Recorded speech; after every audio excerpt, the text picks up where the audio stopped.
여수시 의회 내분이 해결의 실마리를 찾지 못하고 있습니다. 다음 달 행정사무감사를 앞두고 의회를 바라보는 시선이 곱지 않습니다. 화물연대 파업으로 광양항의 물동량이 줄었습니다. 당국은 아직까지는 우려할 수준은 아니라지만 물류 위기 경보는 주의에서 경계로 올렸습니다. 냉연 코일로 쓸 수 있는 열연 코일을 포스코가 국내에서 처음으로 만들었습니다. 값비싼 냉연 코일을 대체해 철강 제품 원가 절감에 도움이 될 전망입니다. 정부의 수매 물량 확대에도 불구하고 쌀값 폭락이 계속되고 있습니다. 대북 지원이 현실적인 대안이라며 농민들이 반발하고 있습니다. 여러분 안녕하십니까? 여수 MBC 뉴스데스크입니다. 여수시 의회 의장 선거 과정에서 돈거래 의혹이 제기되면서 시작된 의회 내분, 갈수록 확산되고 있습니다. 본회의장에서 발생한 여성 의원과의 몸싸움이 고소전으로 비화되면서 의원들 간의 감정 싸움으로 번지고 있습니다. 김종태 기자입니다. 지난달 28일 여수시의회 본회의장, 더불어민주당 일부 의원들이 임시회를 진행하려던 박정채 의장의 단상 진입을 막아섰습니다. 이들 의원들은 하반기 의장 선거 때 박 의장이 다른 의원과 돈거래가 있었다며 의장의 공개 사과와 엄정한 경찰 수사를 촉구했습니다. 하지만 박 의장은 돈거래는 없었다며 단상에 진입하려 했고 이 과정에서 박 의장을 두둔하는 국민의당 의원들과 더불어민주당 의원 사이에 몸싸움이 벌어졌습니다. 더불어민주당의 한 여성 의원은 몸싸움을 하다 국민의당 의원에게 성추행을 당했다며 경찰에 고소했습니다. 성추행 사실 여부에 대해서는 현재 경찰이 조사를 벌이고 있습니다. 문제는 이를 두고 더불어민주당과 국민의당 의원 사이에 감정 싸움이 갈수록 격해지고 있다는 것. 서로의 잘잘못을 따지는 성명서나 기자회견을 하루가 멀다고 자청하면서 다음 달 행정사무감사를 앞두고 의회 파행이 우려되고 있습니다. 의회 내분을 바라보는 시민들의 시선은 곱지 않습니다. 자기 식구 감싸기를 하다 보니까 서로 당과 당이 부딪히게 되고 거기에서 몸싸움이 일어나고 그다음에 거기에서 또 성추행 문제까지 불거지게 된 거죠. 그러니까 이것은 의원들이 당을 떠나서 시민을 먼저 생각하는 그러한 기본이 안 되어 있고 의회 내분을 두고 의장 책임론부터 당적을 둘러싼 해묵은 계파 싸움이라는 분석도 나오고 있습니다. 의회 의장 선거 과정에서 시작된 의원 상호 간의 감정 싸움이 올바른 행정을 견인하는 의회의 기능을 제대로 수행도 하지 못한 채 분열 양상으로 치닫고 있습니다. MBC 뉴스 김종태입니다. 화물연대 파업으로 물류의 차질이 빚어지면서 광양항의 반출입 물량이 감소한 것으로 나타났습니다. 여수 광양항만공사는 어제 하루 일일 평균 반출입량의 30% 수준인 1,800여 TEU까지 물량이 줄었으며 화물연대 파업에 따른 물류 대란에 대비해 물류 위기 경보를 주의에서 경계로 올리고 대책본부를 운영하고 있습니다.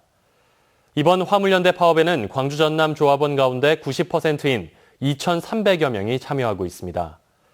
한편 여수지방해양수산청은 화물연대 파업이 예고된 이후 화주들이 미리 물량을 옮겼기 때문에 아직까지 이 같은 물량 감소는 우려할 수준은 아니라고 밝혔습니다. 포스코가 국내에서 처음으로 냉연 코일 용도로 사용 가능한 열연 코일을 생산하는 데 성공했습니다. 포스코는 일반적으로 1.2mm인 열연 코일의 두께를 0.8mm로 대폭 줄이는 생산 기술 개발에 성공해 자동차 내부 패널 용도 등 고가의 냉연 코일을 대체할 수 있는 기반을 확보했다고 밝혔습니다. 포스코는 앞으로 더 얇은 열연 코일 생산 가능성을 검토해 냉연 코일 대체를 확대할 경우 철강 제품의 전반적인 원가 절감에 큰 도움이 될 것으로 기대하고 있습니다. 정부가 쌀값 폭락 대책을 마련하고 있지만 쌀값 하락은 계속되고 있습니다. 대북 지원이 현실적인 방안이지만 정부는 대북 지원을 고려하지 않고 있어 농민들이 반발하고 있습니다. 신광하 기자의 보도입니다. 수확기 쌀값 하락에 성남 농민들이 전남도청 앞에 나락을 쌓고 반발하고 있습니다. 현재 전남 지역 쌀값은 40kg에 35,000원에서 4만 원 선으로 지난해보다 25% 하락했습니다. 쌀값 대폭락이 현실화되면서 일부 지역에서는 농협조차 수매를 중단하는 상황을 맞고 있습니다.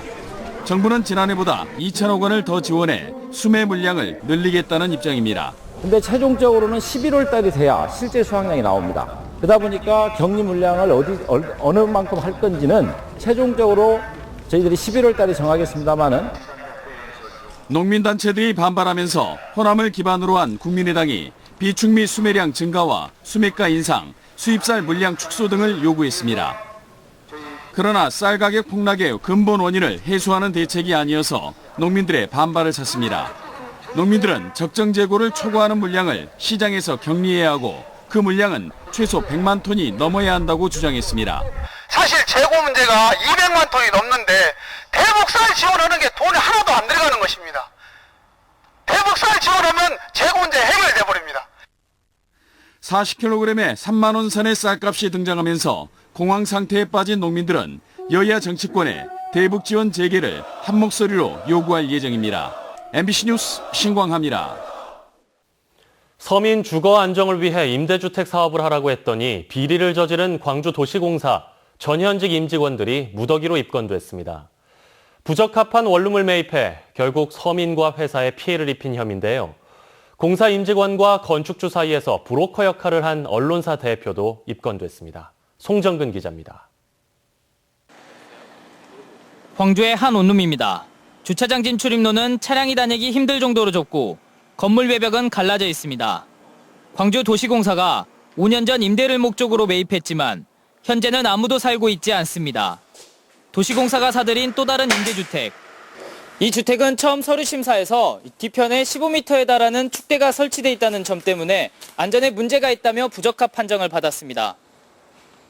하지만 도시공사 전 임원 62살 임모 씨 등 임직원들은 규정에도 없는 가점을 부여하거나 실사를 생략하는 수법 등으로 심사를 통과시켰습니다. 부적합 건물 소유주로부터 돈을 받은 언론사 대표 등 7명이 임직원들을 상대로 한 매입 청탁을 받아들였기 때문입니다. 이렇게 사들인 건물은 4개동 74호, 33억 4천만 원어치입니다. 매입 대상 주택 선정 과정에서 운영하는 선정심사위원회의 어떤 독립성 내지는 객관성이 부족한 점도 이러한 문제가 발생한 원인으로 작용하지 않았나. 낮은 가격에 임대해주겠다고 해도 생활 여건과 안전 등의 위험이 있다 보니 지난해 10월 말 기준 공실률은 70%에 달했습니다. 또 매입 비용 외에 투입된 개보수 비용으로 도시공사는 3천만 원에서 1억 원까지 추가로 들였습니다. 도시공사 임직원과 브로커, 건물주의 도덕적 해이로 인해 피해는 고스란히 서민들과 도시공사가 떠안았습니다. MBC 뉴스 송정근입니다. 지난 4.13 총선과 관련해 불법 선거운동 혐의를 받아온 현직 국회의원과 도의원 2명이 재판에 넘겨졌습니다. 광주지검 순천지청은 공직선거법 위반 혐의로 이용주 의원과 이 의원의 선거대책본부장을 맡았던 최대식, 서정한 도의원 등 3명을 불구속 기소했습니다. 이들은 총선 사전투표일이었던 지난 4월 8일 여수시청 사무실을 돌며 공무원들에게 명함을 돌리는 등 호별 방문 제한 규정을 위반한 혐의로 수사를 받아왔습니다. 한편 검찰은 이용주 의원의 참기름 동영상 사건과 정인화 의원의 광양시장 지지 발언에 대해서는 혐의 없음으로 불기소 처분했습니다. 고흥군 도화면에 있는 백지성에서 백제산성 최초로 성외벽과 연결된 배수시설이 확인됐습니다. 이번에 발견된 배수시설은 성벽과 직각 방향으로 석재를 계단식으로 배치해 자연스럽게 배수가 이루어질 수 있는 구조를 갖추고 있으며 고대 고흥 지역 산성의 변천 과정을 알 수 있는 중요한 유적으로 평가받고 있습니다. 또 백지성 북문에서는 성문과 관련된 다량의 철제 유물들이 출토됐습니다. 전남문화재연구소는 오는 13일 현장 설명회를 열고 고흥 백지성 보존 대책 등을 논의할 예정입니다. 업체의 비리를 폭로하겠다고 협박해 금품을 뜯어낸 일당이 경찰에 붙잡혔습니다. 광양경찰서는 대기업 계열사 협력업체의 리베이트 정보를 세무서 등에 폭로하겠다고 협박하는 등 피해자로부터 모두 1억 5천여만 원을 뜯어낸 52살 이모 씨를 변호사법 위반 혐의 등으로 구속하고 또 다른 일당 45살 송모 씨를 불구속 입건했습니다. 경찰은 특히 이들이 자금 세탁과 증거 인멸을 시도하는 등 죄질이 불량해 주범 이 씨를 구속했다고 밝혔습니다. 올해 순천 시민의상 수상자로 문화관광 홍보부문의 양동식 씨, 교육과학체육부문의 임행진 씨가 각각 선정됐습니다. 순천 문인협회 지부장을 지냈던 양동식 씨는 순천을 주제로 한 시집을 발간하는 등 다양한 문학 활동을 통해 순천을 알렸고 임행진 씨는 한국복지통신협의회 순천지회를 창립했습니다.